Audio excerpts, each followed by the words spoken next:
kötü kullarını. Sen affetsen ben affetmem.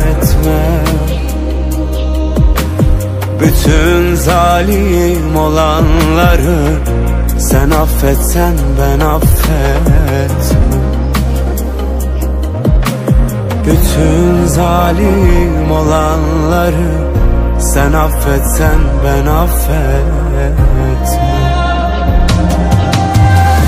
Sen Tanrısın, affedersin, bağışlarsın kulum dersin. Sen Tanrısın, affedersin, bağışlarsın kulum dersin.